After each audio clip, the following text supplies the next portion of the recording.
Il a détrôné Jean-Jacques Goldman et maintenant la personnalité préférée des Français, c'est lui, Omar Sy. Depuis le succès d'Intouchable auprès de 20 millions de spectateurs, il enchaîne les triomphes en France et aux États-Unis. Désormais, Omar, c'est un peu Omar superstar. Mon chemin dans la vie, c'est pas d'être une star, c'est d'être un meilleur humain chaque jour. Je sais que ça fait hagiographie de dire ça. Un des trucs qu'Omar m'a appris, c'est d'avoir conscience à chaque instant d'où on vient et de la chance qu'on a de faire ce qu'on fait et de faire ce qu'on aime. Mais cette success story commence il y a 20 ans lorsque le patron de Radio Nova, Jean-François Bizot, le recrute. Il rencontre son acolyte, son binôme et allié, Fred Testo.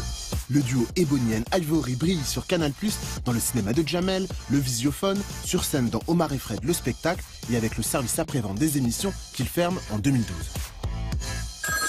Service après-vente, bonjour. Ce n'est qu'une philosophie, c'est de réussir ma vie, à t'accepter comme je suis, viser la vie. Les réalisateurs ne s'y trompent pas et dès 2001, il apparaît dans bon nombre de comédies françaises, mais sa deuxième collaboration avec Olivier Nakache et Éric Toledano dans Intouchable change la donne. Il naît dans son premier rôle d'acteur dans une maternité intéressante, quoi. C'est-à-dire, je pense que le sujet est fort. Au niveau identité, il reste cohérent avec ce qu'il fait, c'est-à-dire de la comédie, et il est entouré de ce qu'on peut espérer de mieux dans le cinéma français. François Cluzet, j'ai pas besoin d'argumenter. J'étais terriblement surpris et enchanté de voir que c'était aussi un acteur, je le dis souvent, qui peut jouer Shakespeare, qui a une présence colossale, qui a une vraie sobriété et qui a un fond dramatique hyper important.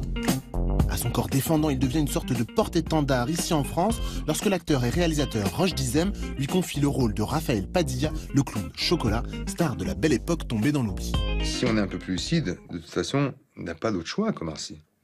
C'est en ça qu'il y a encore des progrès à faire. C'est-à-dire que, idéalement, il aurait fallu que je puisse hésiter entre 3-4 acteurs. Or, le seul qui puisse interpréter ce rôle pour des raisons économiques qu'impose un projet comme celui-là, c'est Omar. Et ça, il faut pas se leurrer. Alors, heureusement que c'est un acteur que j'apprécie particulièrement et qui s'est totalement impliqué dans le rôle et qu'il est, en ce sens, formidable. On a l'impression qu'il a choisi de rire de beaucoup de choses dans la vie, en tout cas d'avoir cette position. Et moi, ça me plaît bien, ça.